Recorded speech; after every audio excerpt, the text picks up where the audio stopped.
It is October. Well, even though the month is far gone now, the pink month it is, and a time the world unites against cancer. I can see the choice of your attire this morning. Deliberate. Yes, indeed, Victor. From awareness to action. This season is a reminder that early detection can save lives. And here in Nigeria, conversations are growing around equity in cancer care, making sure that no one is left behind, no matter where they live. And that's our focus today, equity in cancer care, a new era for Nigeria.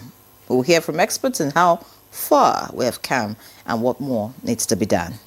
And in the second part, we turn to politics. The Senate has confirmed Professor Joash Amukwito, Senior Advocate of Nigeria, as the INEC chairman. What should Nigerians expect? Well, we'll find out as the program gets going. I'm Victor Azo, and this is Good Morning Nigeria. Indeed. I also welcome you to the program. I'm Ian Ray John. We're reaching you live on the network service of the NTA, and we're right here at our headquarters in Abuja. All right, you're still watching Good Morning Nigeria live on the network service of the NTA. And before we begin our conversation this morning, which is on equity for all in cancer care, let's quickly take a look at this background report put together by our correspondent, Ibrahim Dan Hamidu. Every October, the world shines a light on cancer awareness. In Nigeria, this month is a reminder that awareness must lead to action, especially when it comes to making care fair and available to every citizen, wherever they live. This year, with International Cancer Week running from October 13 to 17, the focus is equity. Did the federal government's recent disbursements to states translate into more screening, better diagnosis, and affordable treatment for the poor and the rural? Or are services still concentrated in a few urban centers? Chairperson Chioma Uzodimma says FLAC has reached more than 625,000 women with prevention education, led screening drives reaching thousands, and provided free breast and cervical screenings across states. But more is needed. Uzodimma warned that many Nigerians are still present with late-stage disease due to poor access to early detection.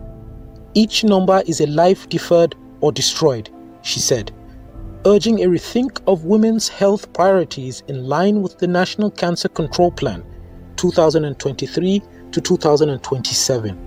FLAC also stresses that up to 40% of cancers are preventable through lifestyle changes, a message the group reinforces alongside partnerships with the World Health Organization, Clinton Health Access Initiative, Roche, and UICC. The Minister of State for Health, Dr. Adekunle Salako, has called for strengthened cancer surveillance and a data-driven approach to policy.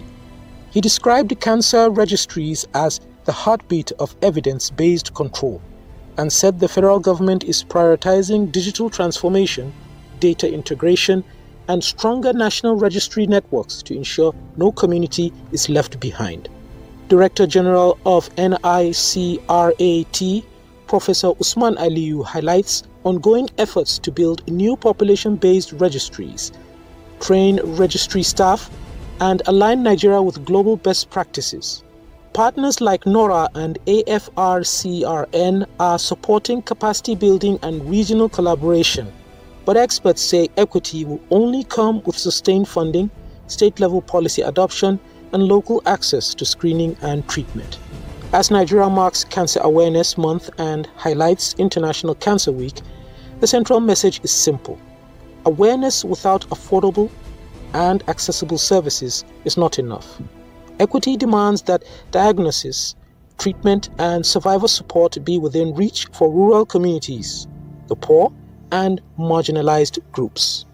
Today on Good Morning Nigeria, our guests, experts in cancer, will discuss practical strategies to deliver equity for all in cancer care, how to turn federal disbursements into local action, scale up screening in the state health systems, and build a national system where early detection and treatment are a right.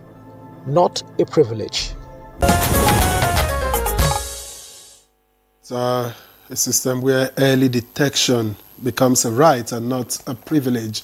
Many thanks, Ibrahim Habidu, for that background report. And now joining us to discuss equity for all in cancer care. Let me make welcome here in the studio Professor Abubakar Mohammed Bello. He is the President, Association of Radiation and Clinical Oncologists in Nigeria. Thank you very much for joining us again.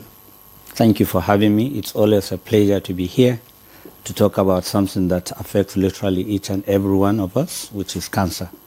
Always a pleasure. All right, many thanks, Prof. Also here joining us for the conversation is Dr. Usman Waziri, Director, Cancer Prevention and Control at the National Institute for Cancer Research and Treatment. Many thanks for joining us, sir.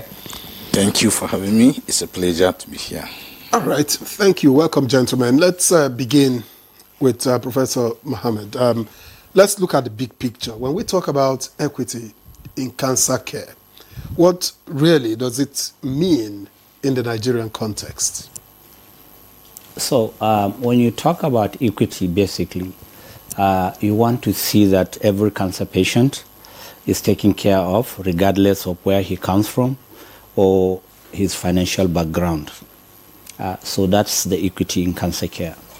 In Nigeria specifically, you do know that we have so many new cancer cases, about 120,000 every year, and out of which over 70,000 die within the first 1 year, which means that a lot of them are not accessing care for so many reasons, some financial reasons, some where they stay, and so on and so forth. There are a lot of improvement, towards equity in cancer care in Nigeria. Over the last couple of years, we have been able to have more. We had only like 2 centers 10, 15 years ago. Now we have about 10 cancer centers in the country, and access even to experts like clinical oncologists, where I have the honor to lead. The clinical and the radiation oncologists in this country was so few. Now we have over 150, with about 100 active within the country. So there is a lot of things that are developing. And even government is really showing a lot of renewed commitment toward, enhancing cancer care around the country. They are putting so many things in place, like supporting indigent patients with the Cancer Health Fund, and so on and so forth. Now, having said that, we do know that there are a lot of challenges as well, towards equity. The cancer centers primarily are located maybe in the southern zone as compared to the northern zone. Even the expertise are primarily in a particular region, is not spreading completely around the country. And training also is such a very big, important thing. So in our organization, we have tried to identify how do we close the gap, in terms of equity. And we have looked at about 4 different pillars. Number 1 is professional expertise. We want to make sure that every oncologist, wherever you are practicing, you are doing the best clinical practice, best global practice. And we are also encouraging continued education of the professionals. The oncologists are properly trained all the time. And we have also looked at infrastructure and access. We want to encourage the government. We've been, involving government in so many ways to see that new centers are created around the country. I'm happy to note that in the last 2 years, about 3 new centers or 4 actually have been created, and those that have been there in the past have also been supported. If you look at Enugu, you look at Benin, they have been there, but there were no machines and so on. Now they have radiotherapy machines, so they are doing a lot better than they used to be. So there are many things that are being done, towards closing the gap in terms of equity. Equity. I thought you would also mention when you talked about equity, because for me, for most people, equity for all in cancer care, you want to talk about the fact that maybe there's more attention on the particular cancer than some others in the country. Is that also a challenge? Yeah, so there are so many, like I mentioned earlier, that there are so many problems surrounding cancer care, and I was talking about the pillars that we have mentioned. We're talking of infrastructure, we're talking of access. So there are, of course, cancers that are more prevalent than others. So if we are able to reduce, take for instance, in females, if we are able to reduce the prevalence or to make early detection of two cancers only, cervical cancer and breast cancer, you would have been reducing the prevalence by almost 50%. So that is very critical. And in male, if you are able to reduce the prevalence of prostate cancer, for example, you would be able to reduce the burden of cancers in this country by about 35%. So that's significant. Okay, many thanks. Dr. Waziri, let's get to you now. Prof has laid a beautiful background for us, for the conversation. Speak to us about what NICRAT is doing. We've had you a couple of times come on the show to talk about, the efforts being made by government and your organization. But as of today, are there more improvements? Well, quite sure.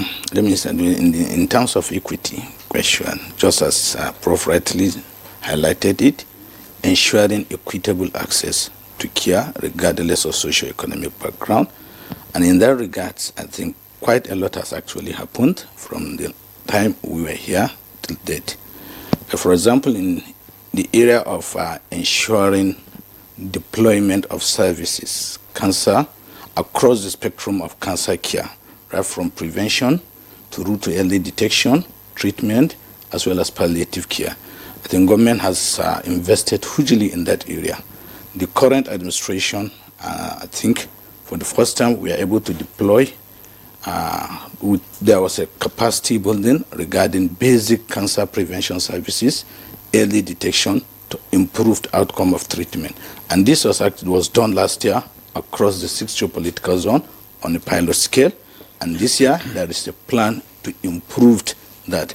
The essence is there is an initiative that is being championed, an initiative of government, the current administration that has been championed through the agency, the National Initiative for Cancer Early Detection, Screening and Coordinated Access to Care.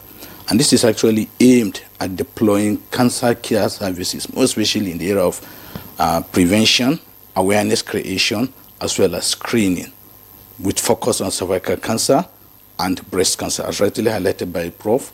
By the time we are able to address the menace of prostate, breast and cervical cancer among Nigerian women, we've gone a long way in drastically reducing the burden of morbidity and mortality among Nigerian women. So in that regard, breast and cervical cancer, the Nigerian government, through the institute, has already constituted the National Task Force on Cervical Cancer Elimination.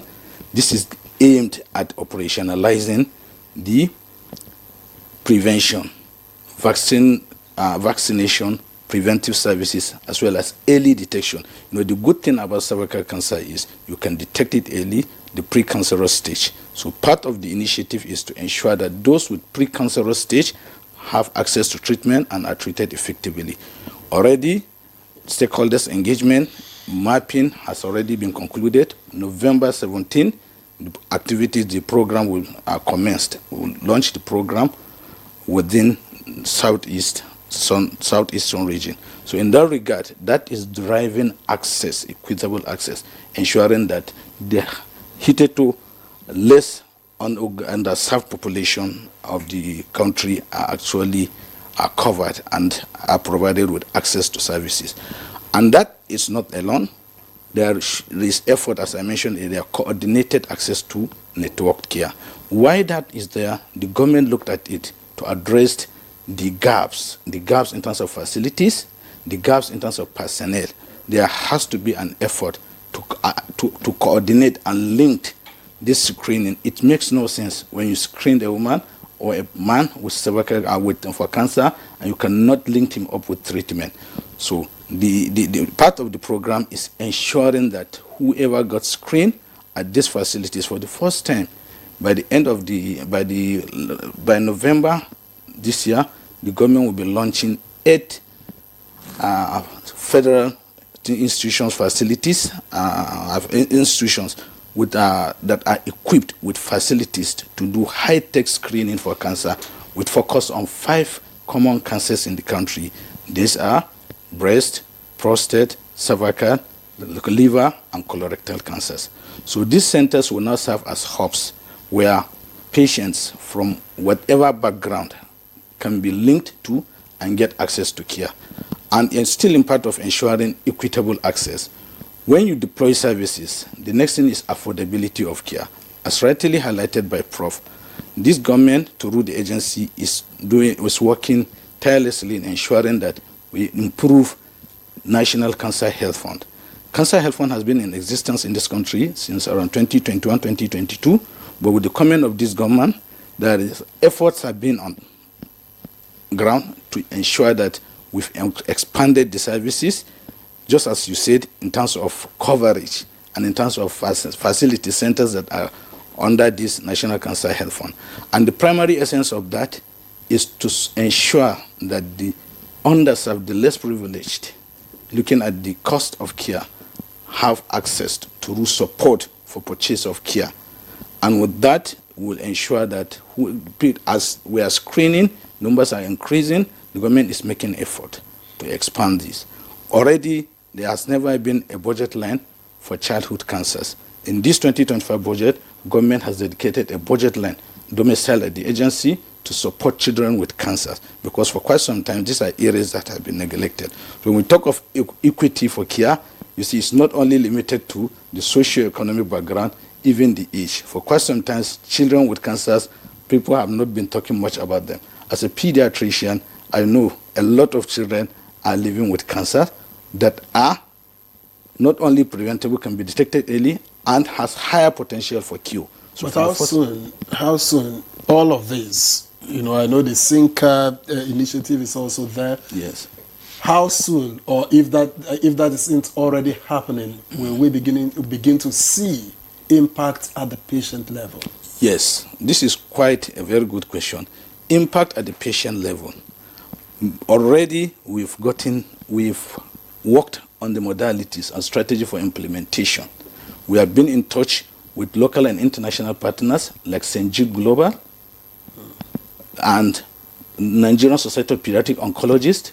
We've already engaged and mapped centers based on certain strategy and criteria, facilities-wise, expertise, and we've already identified that, and we've already developed the modalities, and in the next couple of weeks, we are launching the commencement of childhood cancer fund support for children living with cancer. So by the end of this year, I'm sure a lot of Nigerian children will start benefiting from that. So okay. I think practically we are talking about that. In terms of Sinker that you've mentioned, already Nigerian government in this current dispensation through the institute has already trained over 200 Nigerian young researchers, oncologists, scientists in the area of cancer field for high-tech research that is not only reflective of the scientific progress, but the lived reality of Nigerian patients, to see how we can base our policy formulation, our practice in the area of oncology to address Nigerian cancer challenges. But let me take that to Prof, because one issue we still do have is uneven access between the urban and rural areas. In your opinion, what single policy could be that game changer to close the gap? So, you see, there are different levels of cancer care. When you start talking about prevention, for example, that should spread all over. Waziri was talking about cervical cancer, which is actually a preventable disease. You don't even have to allow it to even develop to precancerous condition because there is a vaccine, right? And there's a vaccine that you can actually use for young people to be able to prevent that cervical cancer from developing in the first instance. And Nigeria actually has keyed into the global initiative of the 1970-90 of the World Health Organization, where it's expected that about 90% of children would be immunized, with the human papillomavirus vaccine. And Nigeria has done so well. So far, we have been able to immunize about 50 million, children in this country within the last 2-3 years, which is so fantastic. And vaccination is still ongoing at the moment. Sorry? At the moment, is the HPV So it's an vaccination. ongoing thing. It's not like it's a one-time thing. It's a continuous process. But Nigeria has successfully been able to vaccinate this number, which is fantastic. And with the fact that now we know that one dose of the vaccine is sufficient, as compared to previously we thought it was 3, then it became 2, and now studies have shown that even 1 is enough to prevent children from contacting the human papillomavirus and developing cervical cancer. So that is one area that is low-hanging fruit, okay? But the area that is really, really quite difficult now to have is that we have equal spread of cancer centers across the country. And I want to believe, for me, is that federal government alone cannot do it. State governments must key in to be able to provide cancer centers, because it's doable. States should be able to provide. There are about 28 states in Nigeria that have no presence of any cancer institution or comprehensive cancer centers, as it were. There are no radiotherapy equipment, basically. So, and that is huge. So that means patients from rural areas need to travel to urban areas to access care. Sometimes they can't even afford to go there, and even when they get there, the cost of the treatment is prohibiting, and so on and so forth. So these are very important things.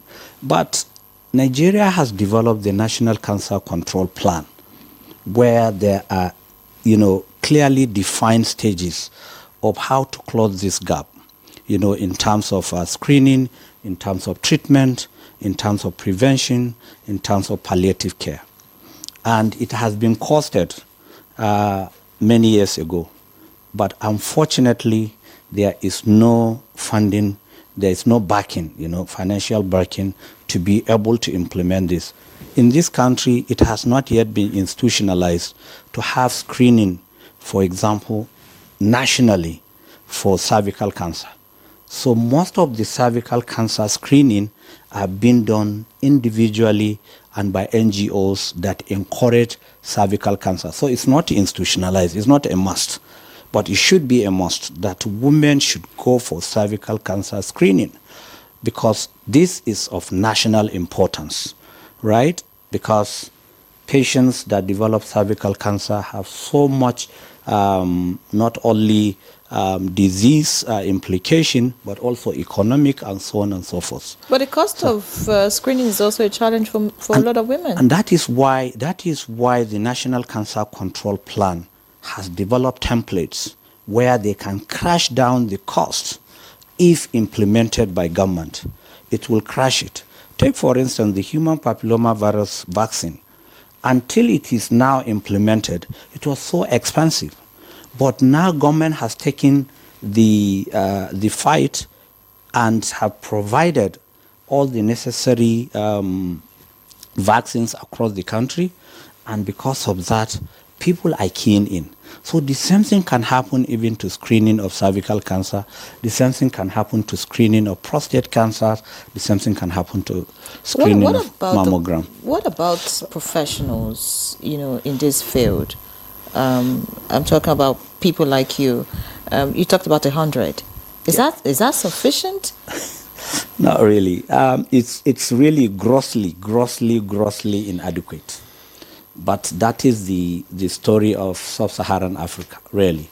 And even the ones that were training are now JAPA. I learned that JAPA now is an English word. It's in the dictionary, so I can comfortably say the JAPA, So that is one of the key areas. But we have, as organization, have looked of areas where we need to work quickly.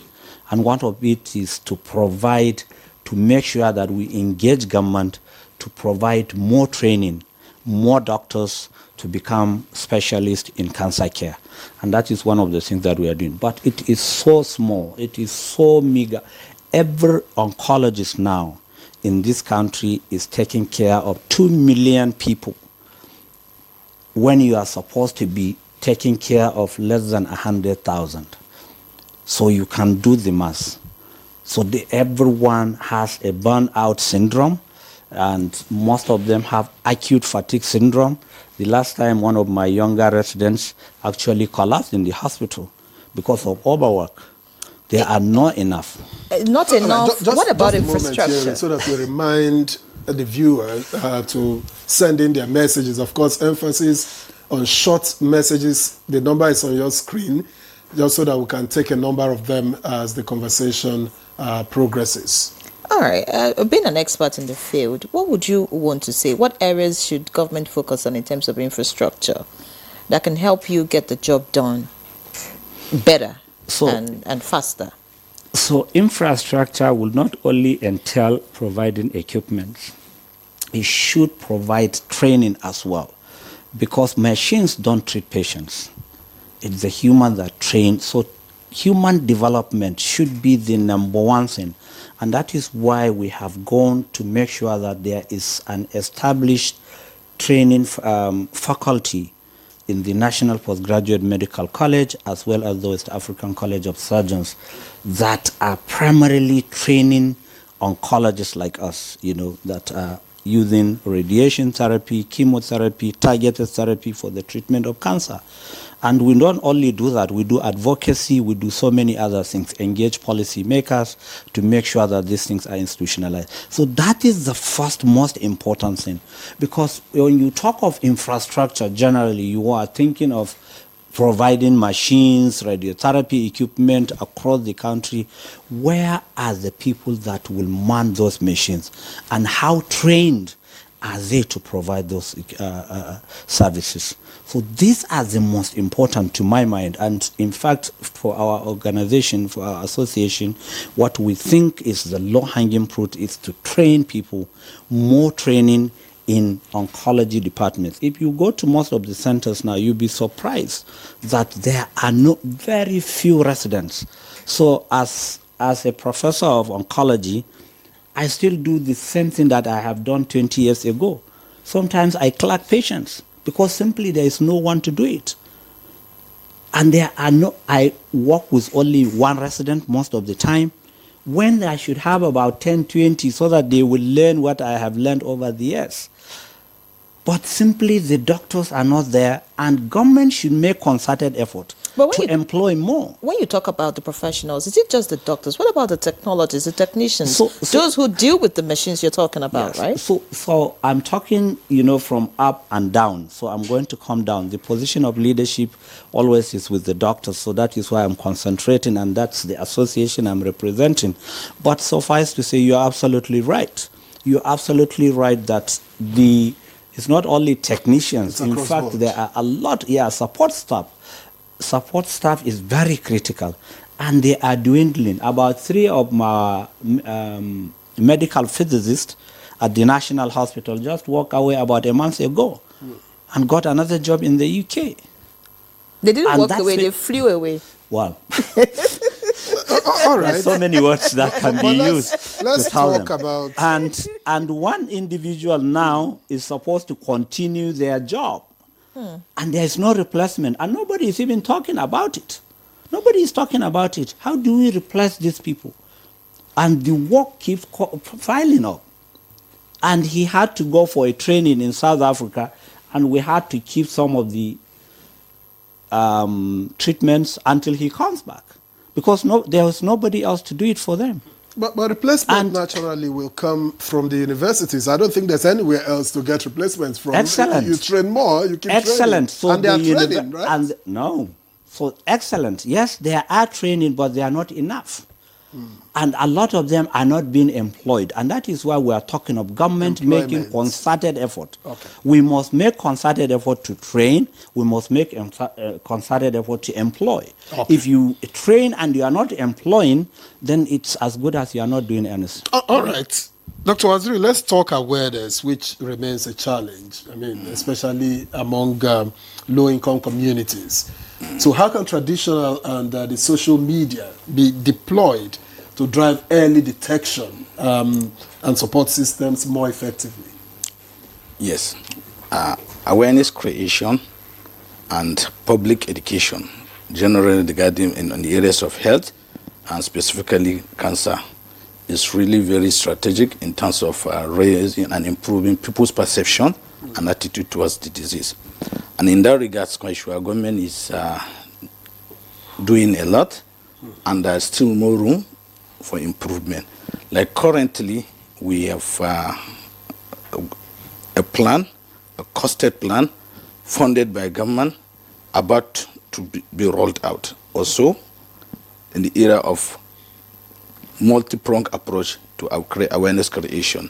And I mean through community sensitization and community engagement, branding of traditional and community influencers, traditional rulers, religious leaders, as well as community-based organization leaderships as ambassadors to create more awareness and informed and influenced decisions and thinking of the people at the grassroots regarding cancer. Then the social media also, as well as digital platforms, we've engaged quite a number of consultancy firms, and the government is doing every effort to ensure that that has really been kickstarted. Then, so also in the area of government agencies also, we have developed a robust plan, a sort of partnership and collaborative plan, strategy to engage sister government agencies like the NTA, the National Orientation Agencies, in the area of awareness creation. And we're equally utilizing school institutions like schools and National Youth Service Corps to really raise that awareness regarding cancer care, cancer itself, to demystify. A lot of information, communication, and education materials have been developed by the Institute, and we've shared them in 2024, and we are still distributing them. The second batch of distribution will commence, and we are targeting institutions like hospitals, where you have patients and people coming for care, schools, more especially secondary schools, as well as primary schools, and then tertiary institutions also. Then, market women organizations, we are using them. Farmers, we've had a pilot community-based engagement in Plateau States, in Kebbi State, in the north, and then in Ogun State, and in River State in the south, trying to form a model, developed a model, a form of communication strategy development that would develop community communication, cancer communication to the community. The findings and learnings from that, we use it to build upon what we are planning to roll out very soon. But what about collaboration? Since you are talking collaboration for awareness, what about for cancer care? Collaborating with the NGOs, with private sector, to ensure that cancer care becomes more affordable and sustainable? Yes. You know, we've initially discussed about awareness. In the area of care, cancer care, and this is one area that since the coming of the Institute, the government, through the Institute, has really been making a lot of efforts. Let's take, for example, the issue of policies and the issue of cancer control plan that was highlighted by Prof. When the Institute came on board, we realized that the National Cancer Control Plan need to be reviewed. The Institute reviewed it and developed the National Strategic Plan for Cancer Control in Nigeria in line with the WHO request or requirement, and that has actually been launched 2023 to 2027. Got costed, and we've already started implementing it. Part of the implementation plan, we have the strategy for cervical cancer elimination, operationalization. In the course of operationalizing it, the Institute has already formed a task force committee and create partnership for the elimination of cervical cancer in Nigeria, PESIN, which got launched sometimes. And I think this is a very giant stride towards operationalizing it. Still in the area of partnership, you need to have a needs assessment to know where we are and where we are going and to direct our activities. The Institute engaged international partnership, International Atomic Energy Agencies, World Health Organization, International Agency for Research in Cancer, and conduct a needs assessment, a sort of impact review in this country. That was concluded 2024. The report has just been launched and presented 2 days ago, and they just concluded ICW. That, the essence is to create this partnership, a holistic approach, a bankable document that would now guide us. And through it now, we have established that partnership. The IAEA are there. Then locally also, we have local collaborators. And that is guiding us to know where we are now and where we will be by the 2027, 2028. Okay. And that is exactly the blueprint we are operating. Brilliant. Many thanks, Dr. Waziri. And in terms of costing, I just wanted to put it in. Quite sure government is doing a lot because most of these activities, this present dispensation, based on the findings from this impact review, from the needs assessment, from the collaboration, most of the activities, we secured budget line for research in cancer, we secured budget line for prevention and screening services. We are, for the first time, this government is establishing nationalized or government-owned, taking ownership of screening services in the country. 8 facilities in the country at tertiary level will serve as hubs for screening of common cancers. And then there are plans to build out capacity through partnership that is established at the subnational level to take that ownership and ensure sustainability. All right. We hope that, all of this that you have said would actually translate to reality, in a short time. But, Prof, I'd like to get to you as regards awareness. He's talked about awareness on the part of the populace. What about awareness in terms of other medical practitioners, not oncologists this time? Because, most times we talk about cancer, you talk about the fact that they present at late stages, and that's also increasing the burden for treatment and all. But of course, we can deal with it or probably even prevent it if, when patients present at the hospital, the general practitioners who see them are able to refer them as early as possible. So there's also the lack of awareness on the part of medical personnel who are not oncologists. So what are you doing in that regard, just so that they are also skilled and trained to do the needful as early as possible? Well, that's a very good observation. I must commend you for that, because we do know that from diagnosis to treatment takes about 3 to 7 to 1 year, 7 months to 1 year. And that is really one of the real reasons is that there is the differential of cancer is always at the backdrop of, clinicians when they are doing it. And having said that, government, not only government, even our organizations, we have participated in developing some cancer desk or some desk information that was supposed to be disseminated to secondary institutions as well as primary health care. Because we believe that this should happen from primary health care. Primary health care is being strengthened, and they should be educated to recognize early symptoms of cancers. If we are able to do that, I know that government is working very hard to strengthen all the primary health care. They have put in so much money in the last 2 years. The Honorable Coordinating Minister of Health is an expert, and he has so much passion on primary health care, which should be the first step, when you are talking of health care. Cancer care. So primary health care should be strengthened to be able to recognize, and that is the first way.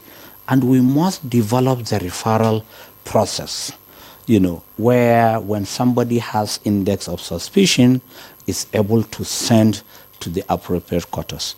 But it gets back to the fact that we do not have that prerequisite number of experts even to take care of those that have been referred.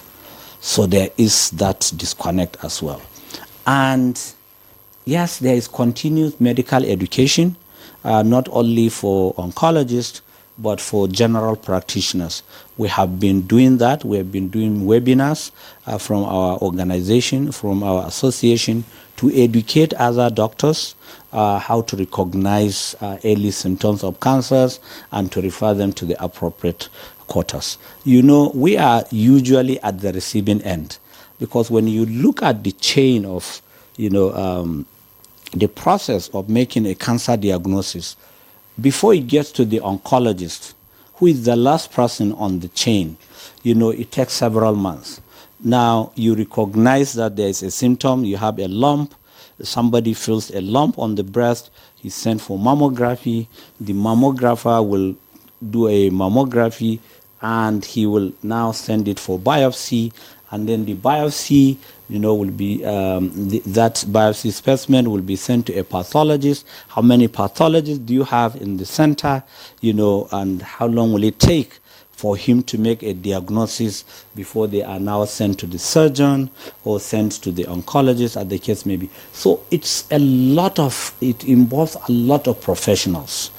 Okay, it involves a lot of professionals that we do not have at this point in this country. So that is why late presentation for the not so distant future will continue, even if we are making all these giant strides that Waziri is talking about. It will take a while before we will clearly see the impact of what is being done. But if we are able, importantly, we are able to domesticate our professionals, support our professionals so that they don't need to jabber. They can stay here, because I tell you, if you are working abroad, it's not the same as staying here. Some of us have had that experience so many years ago, and we decided to stay. Not because we are being paid fantastically, but because it is important to be here. What can be done to make the medical personnel stay? What should be done? Is it about salary alone, or no, there are other certainly factors? not. Certainly not. Otherwise, a lot of us will not be here. But provide an environment that is rewarding to work with. If you are looking for this equipment, you get it. If you are looking for that equipment, to get people that come back from abroad, develop private practice, and they are happy doing it. Not because of all the money they are making, but because they have put things in place. There is that chain of referrals. There is that equipment that is readily available. There is that nurse that is willing immediately to support this patient. There is that medical physicist that is there to plan the patient. There is that therapy radiographer that is always on the ground to treat the patient, and so on and so forth. All these things, we must have a systemic change. We must do something that will change the narrative around, cancer care or around health system, that makes our professionals not to be just civil servants. Because what we have now is fundamentally civil servants. Everybody is in a hurry when it is 4 o'clock to leave, to go home, because he will miss the bus and he can't afford an Uber. So it goes round and round. The salary, there is no doubt about it. It is almost, how do I even put it? You see, 2 years ago, what I'm earning is 1/3 of what I'm earning today. So my salary when I was a house officer 37 years ago is more than what I'm earning today as a professor. Yes, when you turn it into dollar value. So this is where the problem is. We need to have an understanding.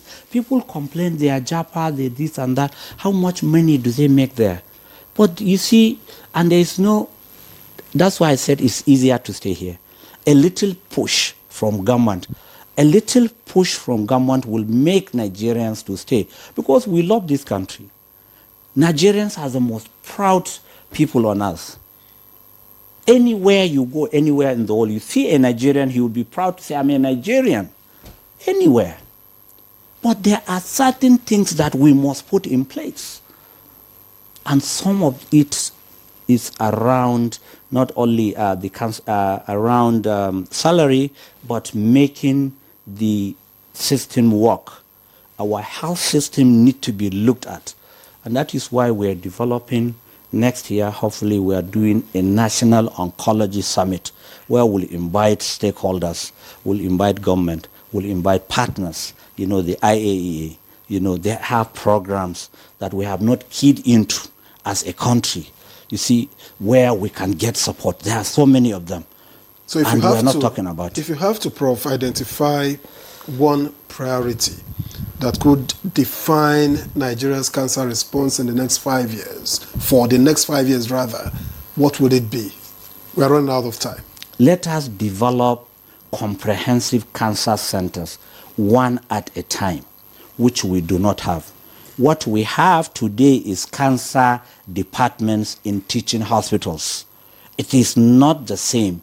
We should have comprehensive cancer, stand-alone comprehensive cancer hospitals, where when you walk in, you said, I felt a lump, it will be done within a week. And that everything aligns, is be put in place. And that aligns with the message that we got here from Fram. He says he's Fram from Lugbe in Abuja. He says, good morning.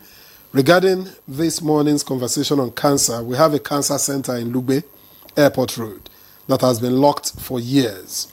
I think the government should make that place a center for cancer research and treatment for the people. It's not I think for it the will government, place a mark of excellence for President Tinubu's renewed hope agenda. It says it's not a government facility. It's not a government facility. It's not? Yes. But I thought it was established by government. What are the reasons you think it's grounded? Well, it has never. It's a long story. We never are part taken of it, off. but it has never. Yeah, it has It never never taken worked. up. It's a private enterprise. All right. So I thought the first lady, the late first lady, had a hand in it, to help. Late. Yes, She's former. not late. Former. Former late. Yes. It's a long story, really. We are part of it, but the long and short of it is that it's not a government facility. Oh. But I think that there are people that are interested in that facility, and hopefully very soon it will come to. All right, let's take some more questions now. This one is from Ahmed Baba Dikwa from Maiduguri, and it reads, to empower the public in the fight against cancer, stakeholders from health ministries to tech innovators must pioneer a simplified cancer surveillance system. This means moving beyond complex medical terms to create clear, accessible tools and guidelines. Another We one agree. says, I agree with him totally, and honestly, we've been doing it. You see, Nigeria is 220 million people. It's not like Rwanda. When people talk that Rwanda is doing this fantastic, they are just 14 million. You see, so that is like Kano. Okay, let's talk about India. Yes. India is also doing it. Yeah, but India took a lot of years. And India is 1.4 billion. Yes. But there has been sustainability in whatever is being done. You see, every government will come and do one thing, and then after a while, another government comes and said, no, this one is not good enough. They change it and so on. Sustainability in health systems is what makes it thrive. So that is the challenge. That it's not is because we one are of our 220 challenge. million Yes. people. So I'm coming to that. What I'm trying to say is this. You see, every government that comes puts in a lot of money. But whether that is sustained consistently is what makes the difference. I will tell you the story of India because I know. You see, when India, in the 70s, when Indians are scattered around the world, their health system was not such a fantastic thing. But they sat down and realized that, look, we need to put a lot of money in healthcare because healthcare can in itself be a business. So they decided to invite all their professionals within and outside the country and said, what is it that you need in terms of cardiology? Let's have hospitals that are specialists in cardiology. What are the things that we need in cancer care? Let's have hospitals. And they provided them with enabling environment, enabling policy, and even financial support. for them to be able to develop those hospitals. All the hospitals that our people go to in India are private. And you know, they don't Nigeria, go to government hospitals. Nigeria can take a cue from that because we have professionals, yes, spread across different parts of the world. Fantastic. Let's read some more questions, from our viewers. This one says, there are more types of diseases that require government intervention, not only HIV and AIDS and tuberculosis, but also cancer, kidney disease, and other critical illnesses and conditions that the government is expected to manage through healthcare policies, funding, and public health programs. Now, this includes providing free treatment, palliative care, and financial support, as these diseases are highly prevalent in Nigerian communities and can lead to death if proper care is not available. Quite a long one from Chinda Gadsma. Thank you. Another one from Yusuf Abdul. Because of time, we cannot take it. I think we'll just take the final comments from Dr. Waziri as we wrap up this conversation. Yes, I think quite a lot has actually been said, but let me start with the issue of the center alone, the airport road. Quite sure it's a private, it's not a government center, but I think one important thing that happened in the area of cancer care in the country is the establishment of an agency, the National Institute for Cancer Research and Treatment, in 2023. Quite sure a lot has actually been happening through silos activities with little or no coordination, but I think with the coming of the institute, a lot actually all these activities are now being streamlined, and government currently in the 2025 budget has already budgeted a significant amount for the takeoff of the establishment of a world-class cancer research and treatment facility in the country, to serve as the headquarters of the institute. That is in that regard. And then quite sure regarding workforce, this we've identified this, and the government has actually been doing a lot. Government was able in this current dispensation to brought together the institute, the Federal Ministry of Health, the National Nigerian Universities Commission, the Federal Ministry of Education last year, and we had a National Oncology Workforce Summit. And this was aimed at developing strategies to really bridge the gap when it comes to oncology workforce. Many thanks, Dr. Waziri. Because of time, we'll have to leave the conversation at this point. Many thanks, Professor Abubakar Mohammed Bello, President of the Association of Radiation and Clinical Oncologists in Nigeria. It was a pleasure to have you. Thank you. And we hope that you continue to encourage medical practitioners to remain just the way you have.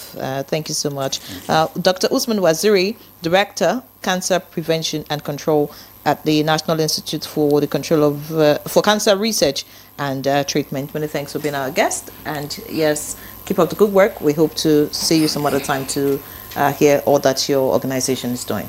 Thank you. It's a pleasure. So that's our first conversation. We have a second leg on the program this morning, and that's on the brand new INEC chairman. Please stay with us. All right, welcome back. It's still Good Morning Nigeria, live on the network service of the NTA.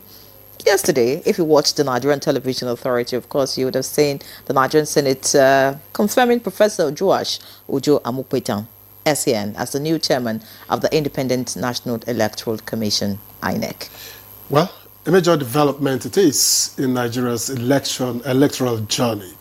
And already expectations are running high. Very high, I must say. As Professor Amukwetan takes the helm, many are watching to see how he'll tackle the challenges that have,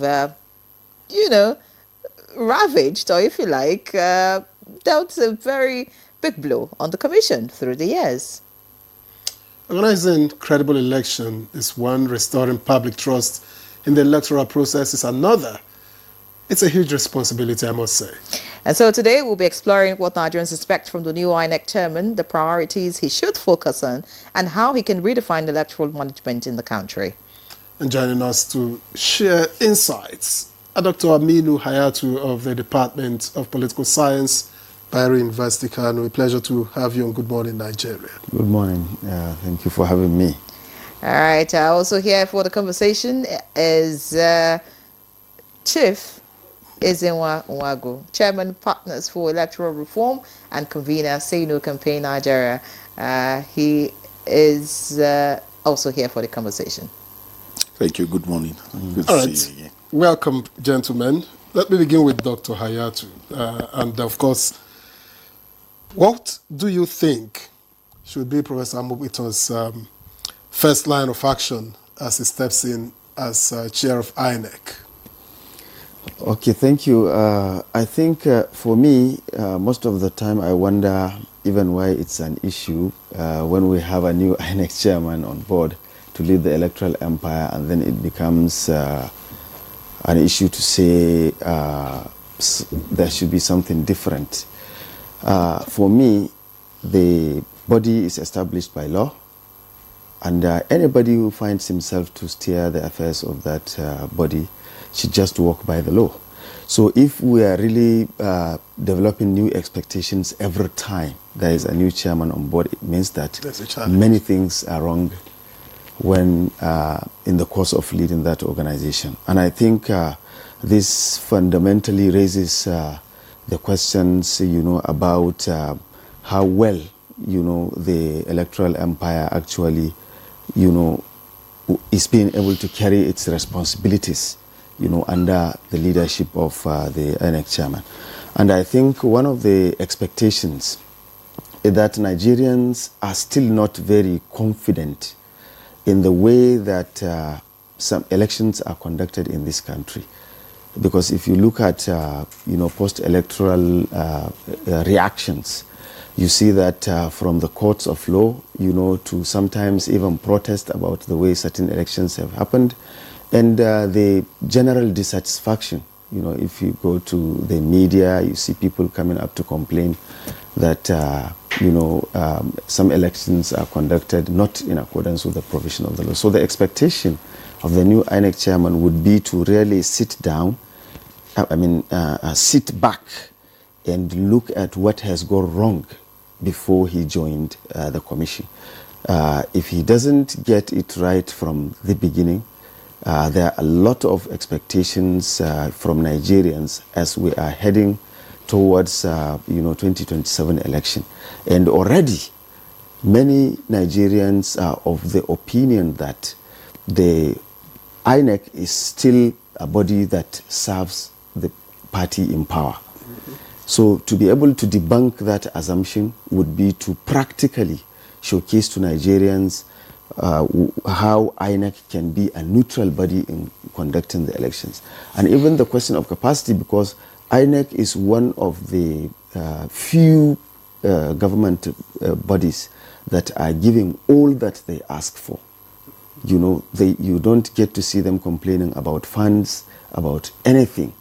Logistics are very important in elections. We've seen over time when elections are held, they are supposed to start in the morning, early in the morning, but some elections are held after 12 noon. And then before the time runs out, and then a lot of people are in the queue, they are not able to vote. Screening of voters is also a logistic problem that we still see. Look at the recent elections that were conducted in Rivers, and the reruns that were conducted in Kaduna and so on. People waited in the queue for a very long time without anybody coming to attend to them. We see pressmen going around interviewing people and complaining that we didn't see the officials. And then when the officials are conducted, they say we are waiting for the arrival of the materials and so on. Okay. And so many of these things, really the new INEC chairman need to sit back and look at what has been the problem before he comes on board and how he can really plan to be able to begin to address Many thanks, Dr. Hayatu, for your opening comments. Let's get to Chifumagwe now. We have worked with almost all the INEC chairmen so far. This is a new one. A lot of people are saying the litmus test for him is the November 8th election in Anambra. What do you expect? There is no litmus test. I think part of the challenge that we have is that we like to build personality cults. We are not very much interested in being systemic, and so we celebrate individuals and then honor those who self-promote. Once people self-promote themselves, we're excited about that. And so that's why we are always interested in one man. And it's coming from a military commandist background where we think that a leader is a commander. He can instruct. INEC has a chairman with 12 other national commissioners whose mode of appointment is the same with the way the chairman is appointed. Those 12 national commissioners are not his subordinates. They are also nominated, screened with the intervention of this Council of State. Now, these 12 national commissioners come from zones, representing zones with different, play. These people worship in different shrines, drink from different ponds. He's presiding over these 12 other people. Managing those 12 is the first critical assignment. How you are able to marry these varying interests that are represented politically in the commission. That's number one. Then you have 37 resident electoral commissioners who are also appointed in the same way the national chairman is appointed. And wield significant influence. And they are not his schoolboys. There will be mutual respect. These 37 resident electoral commissioners with quasi-independence to organize election in their states, with 37 administrative secretaries, with 774 electoral officers, and for a general election with over 1 million ad hoc Staff, including vice chancellors and other academics who function as returning officers. So when we build this personality cult, we give the impression that this chairman, and that's why Dr. his prefacing was important for me, that every time these appointments are made, there's a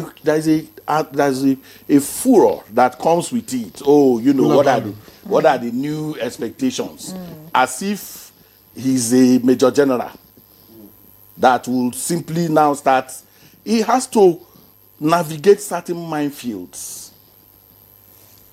And organizing these minefields are important. He has to study the political environment. He has to understand the different stakeholders in the electoral pyramid.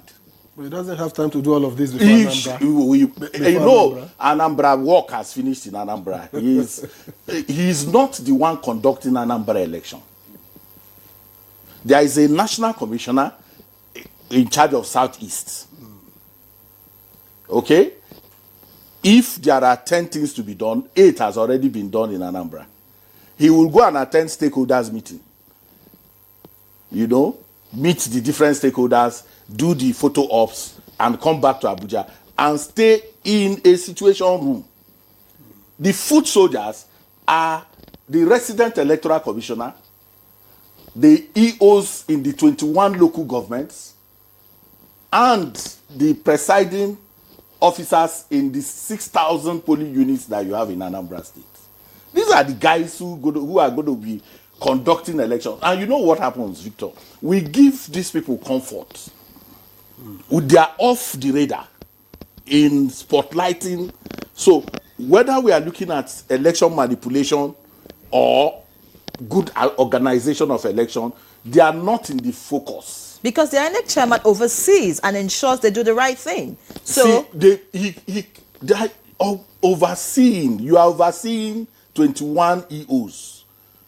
Okay, you are overseeing a resident electoral commissioner that you did not appoint. You are not understanding this. Who has quasi power? They can call themselves a family, but if you are involved, if you are invested in elections, you understand that this national chairman, okay, will have to walk through minefields. I needed to signpost that. If you understand that, then the second thing that needs to happen, because we are setting agenda for him, I don't know how much time we have. By the time Professor Jega came, Professor Jega did an intervention. That intervention has become a bureaucracy. What was that intervention? He infused academics into the electoral process. You know, outsourcing the certain aspects of the conduct of elections to these academics. The administration, the INEC administration itself, that you had challenges with in terms of the integrity deficits, not much has been done about that.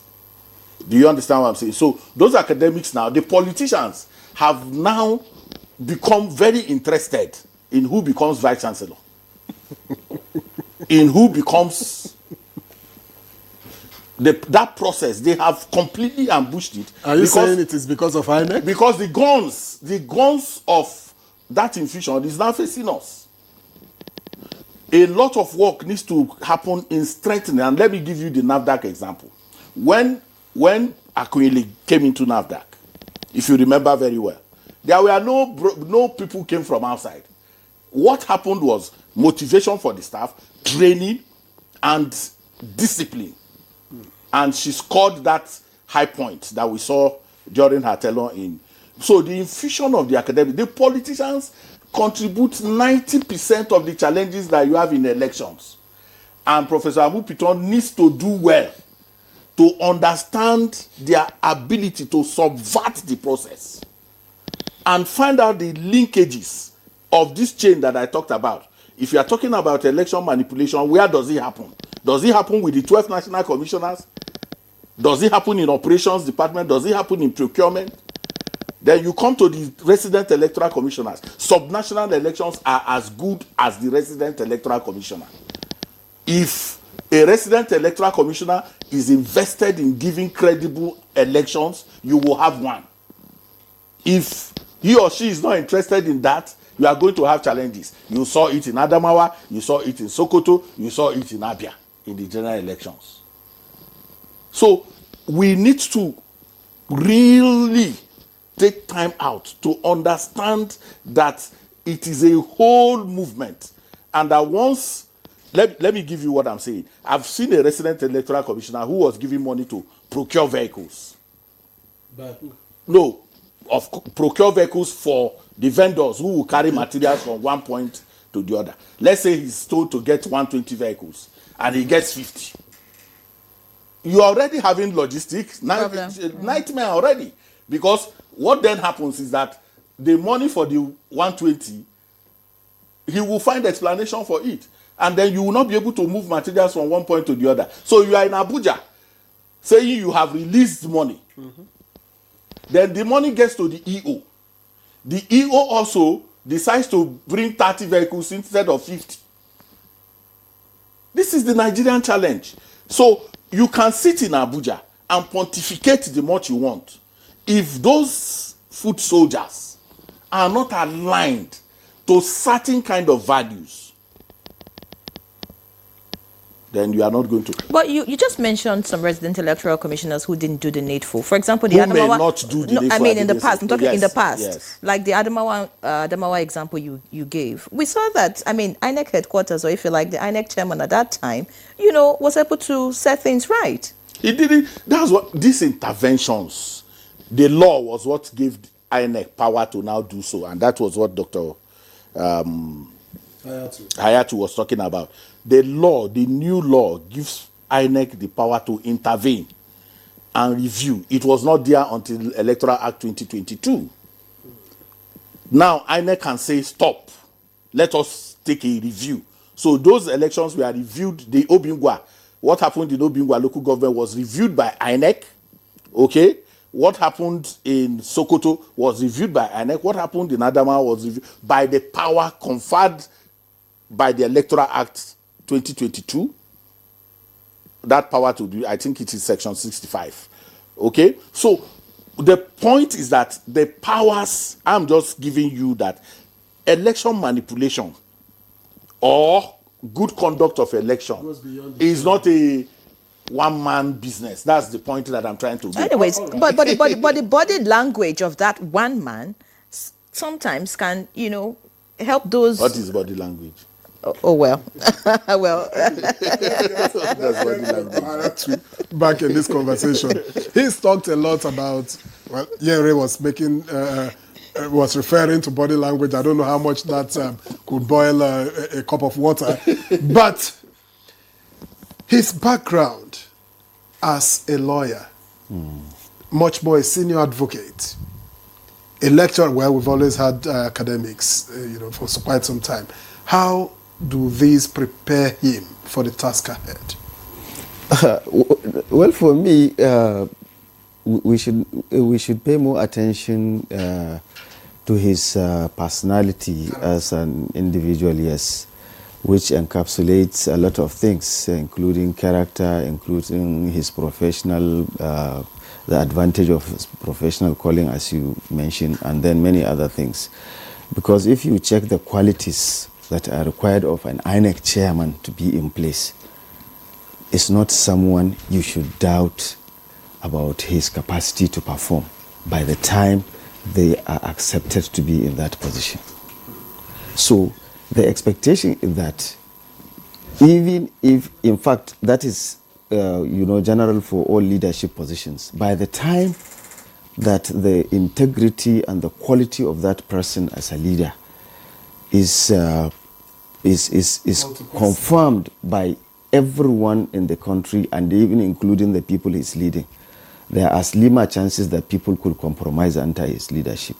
We have seen leaders who have led people that under them have known to be corrupt, but because the leader has integrity and has no tolerance for corruption, they would have to align with his own leadership style, perhaps until he leaves or something. So it is important that he really juxtaposes that capacity to show his ability to be honest in his dealings as an INEC chairman, and also to comply with the provisions of the law. Many people, when they accuse the electoral umpire, they refer to the laws to say that they have violated so section, they have done this, they have done that. And I think it is important and it is high time that these mistakes are not repeated over and over again in a country in which democracy has come to stay. And he must, if you look at, people's reaction on his election, you understand that people have relative confidence that he is of good moral standing to be able to take up that challenge. What remains of him is to put that in practice. And you remember, in all the past INEC chairmen we have had these challenges of questions around, many practices that have happened under the leadership of the INEC chairman that people challenge as violating the electoral laws. Why should we have INEC we have INEC in place? Why should we have, cases after election in court almost being challenged after every election? So the INEC chairman has a duty, and he has mentioned it, that it is not only the INEC chairman that runs INEC. You saw that in some states, like what happened in Kano, during the last election, one electoral commissioner took the decision to do something outside the provisions of the law, and he was allowed to be on his own. It was not the INEC chairman that was accused of that misdoing. And so also all other responsibilities across cadres in the INEC, they are solely for the people who have been appointed to do that job. If they fail, they are responsible for that. So basically, the INEC chairman is more or less like a manager who should be able to really, as he mentioned, oversee and oversight. You are appointed there not to go and impose decisions on people. They have laws guiding their operations. Talked about character. Yes. Ezenwa also made mention of it. He talked about politicians creating 90% of the problems. These same politicians will give you gifts that you don't solicit. Someone told me in private that Professor Jega, part of why it seemed like he succeeded was that he never wanted to interface with politicians on a private level. If it wasn't for, election, those meetings that they will hold with political parties, he never wanted to interface. He never wanted to receive anything. He never wanted to hear that, oh, he's doing something in his village, and they came. He never wanted all of that. And he made it clear to the people who walked around him. Part of the problem that a politically exposed person would have, most likely, is the people around you. The corridors of power, people in the corridors of that power that you hold. If you cannot put a leash on them, they will dent you. Because they will take decisions in your name. They will do a lot of things in your name. So how important is that? No,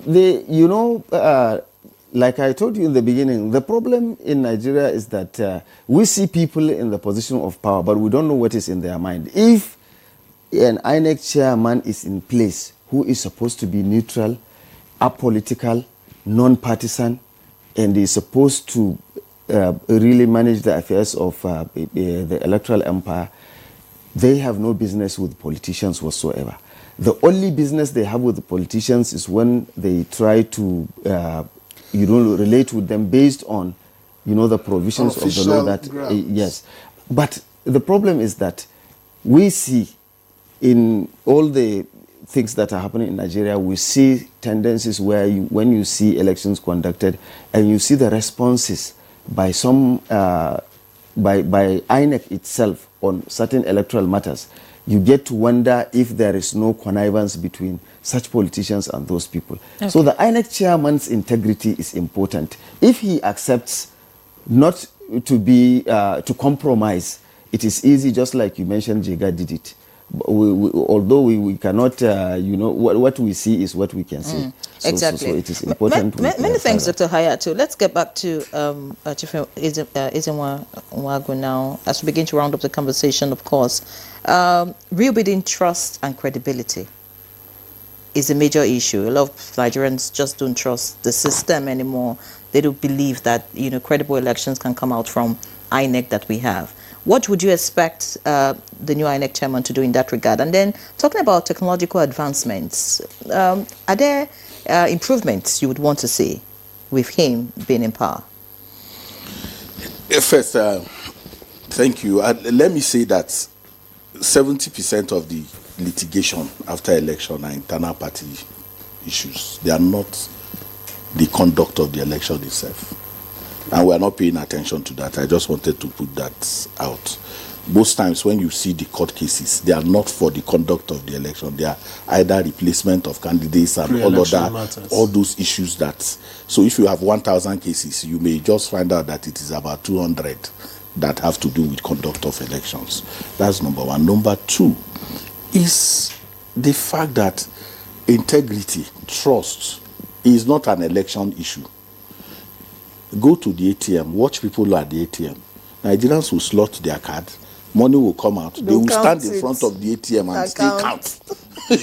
So we are really a people, and then election is a divisive issue. Election creates people who are for and against. So you have to always watch out for the voices that you are hearing. Those voices, are they patriotic voices? Are they partisan voices? Before you are able to gauge the... So, Professor Amupiton, what he needs is what Dr. Hayatu talked about. He's a manager. He is managing... See, Professor Amupiton may not go to a politician. A national commissioner may finish commission meeting and go back to return to his patrons. You can't, there's nothing you can do about that now. The nature of our recruitment into sensitive, sacred organizations like INEC are part of its challenges. I've just told you that these national commissioners, resident electoral commissioners, how do they, even Amupiton, the underground of his appointment, the baggages, the debts that are owed around these appointments. But how can you do it in the above board? It inflicts. It goes through the Senate. It goes that's what I'm telling you. It not only goes through the Senate. It goes through the Council of State. It goes through the secret police, screening you and all of those things. But we have seen all the national commissioners and resident electoral commissioners who currently have been sacked. The Adamawa were all screened. They were all screened. The minister who has resigned now was screened.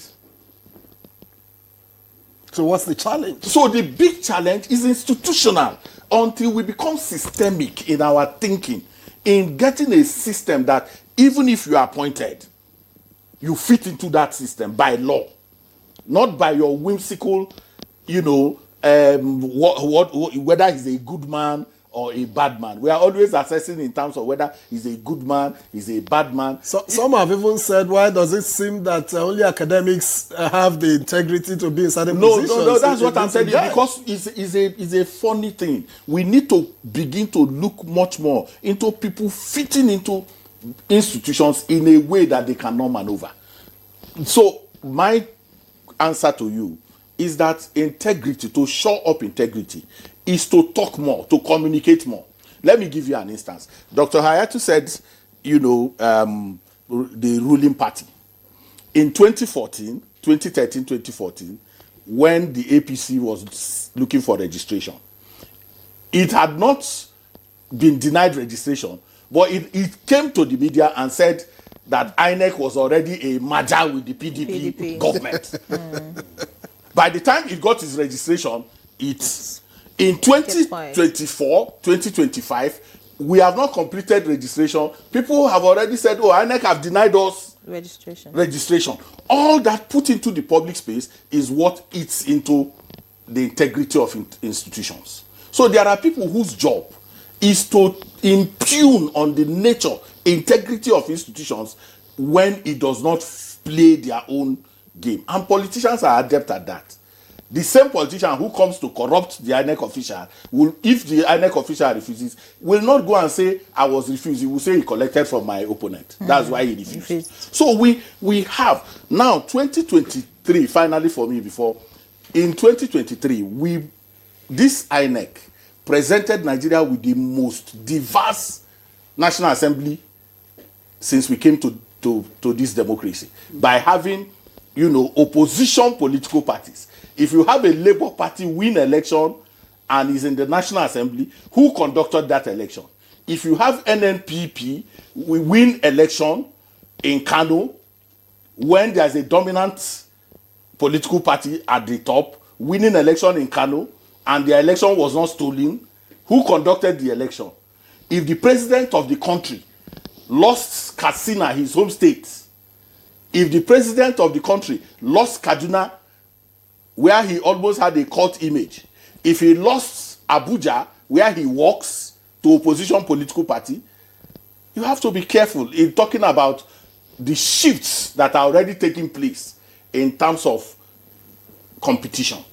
Election is a competitive enterprise, and if more opposition parties win election, is an indication of impartiality and neutrality of the manager. What about technology? Would you want to see? So technology, 2020 innovations by the Mahmoud Commission. Quiet innovations. Let me give you Anambra, for instance. We are just finishing, we are going into Anambra now. Did you hear of candidate substitution? Did you hear anybody saying we were substituted? No. You think that happened? It was technology. What the technology? Technology says, conduct your primaries, don't come to Abuja, send us the list of electronically. Once you send it, by 6 p.m. on a particular day, you no longer have access. So Abuja became quiet. It used to be an industry in INEC for the people who are at the gate and the clerks, who were waiting to ensure that those people who will come late, they still will take something from them, open the gate. All that was removed. It's quiet. Nigerians may not have taken interest in noting that what used to be very chaotic and rancorous candidate selection process has been eliminated by just one single action, and many, many more. So what Professor Amupiton needs to do is to also not just look at what has gone wrong. It's important to look at what has gone wrong, but please also look at what progress has been made and sustain them, and see how you improve on them and then take an audit of what is not going well and see how All we right. can improve on it. Let's take some messages that have come in. This one reads, "Good morning, sirs. My name is British Aharanwa in Lagos." A British in Lagos.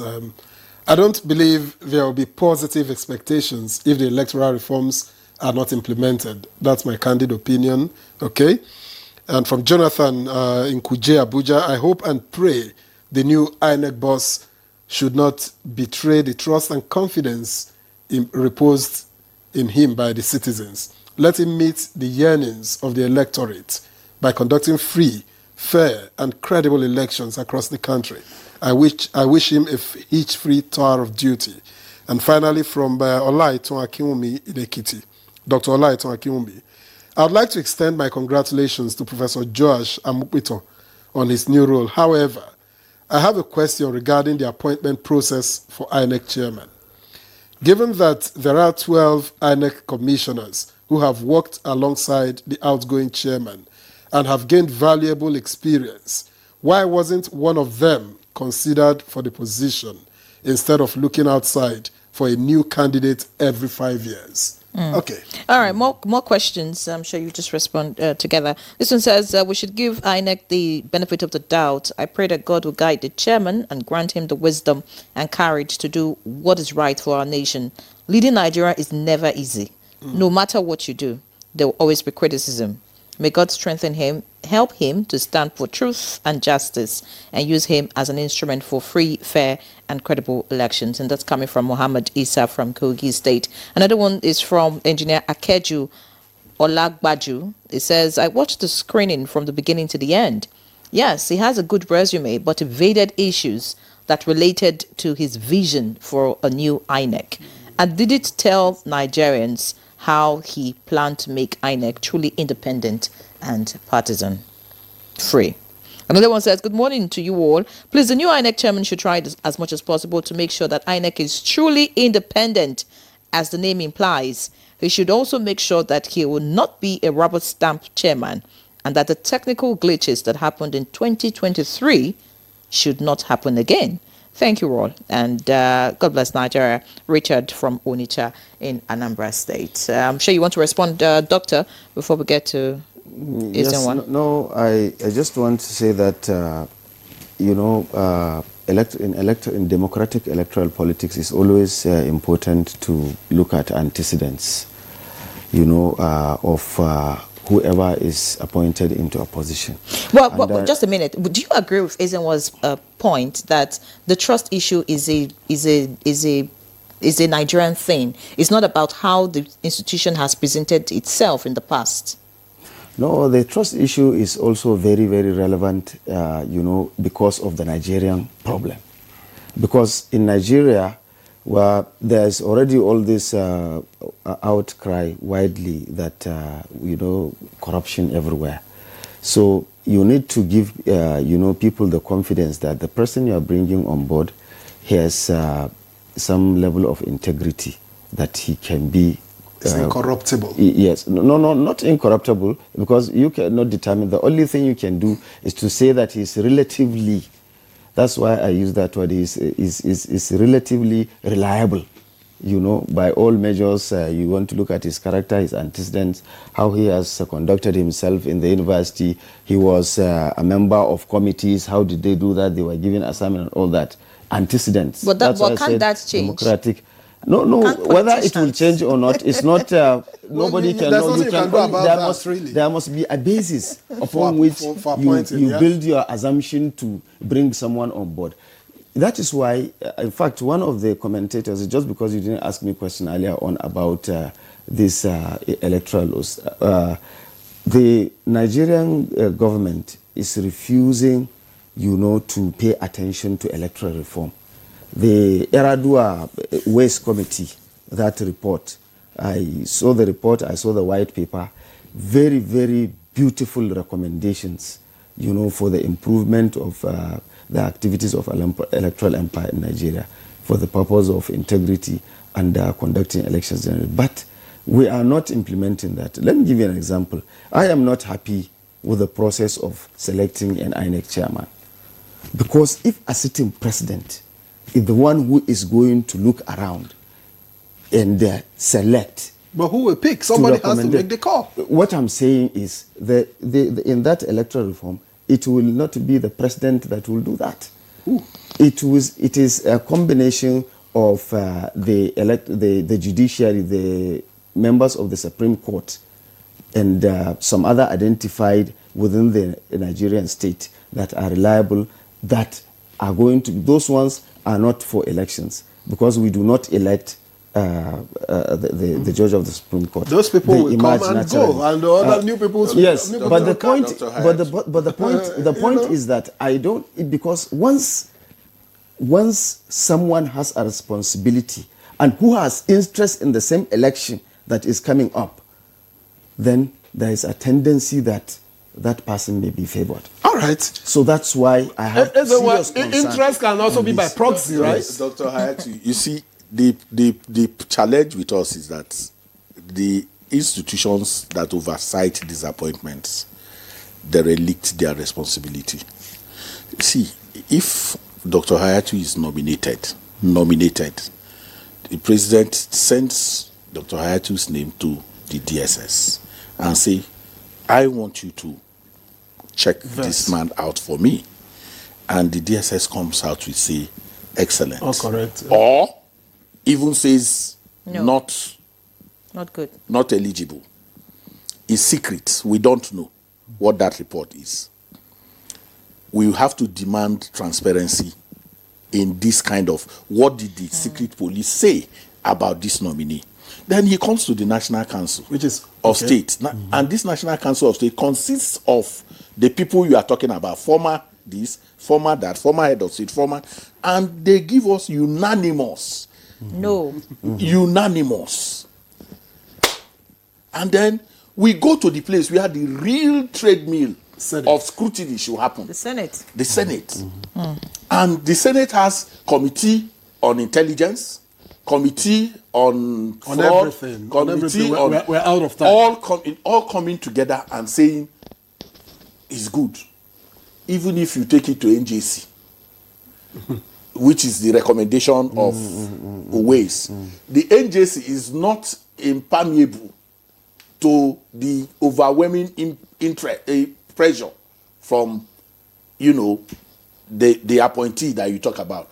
The big issue is that those who have responsibility, if the Senate will screen properly, like I said, they screen somebody. The man it is now known that his certificates were not. So these are the same. No, that's people. what I'm saying. These So are the same if the people. same NJC can screen you, and then you have a problem. We're out of time. Many thanks, Ezenwa Wagu, We're out of Chairman, time. Partners for Electoral Reform and convener Say No This Campaign kind of Nigeria. conversation, you give time. Thank you so much. Yes, I think we may have to reschedule a part 2 of this conversation. And I want to come back. There's no time, Doctor. Honestly, there's no time. Thank you so much, Dr. Aminu Hayatu, Department of Political Science, Bayero University, Kano. It was indeed a very interesting conversation, and of course, I hope we have a part 2 of it. Thank you for being our guest, and that's our package on Good Morning Nigeria this Friday. I hope you enjoyed it. Join us on Monday. I'm Ian Ray John, Level Up on the NTA.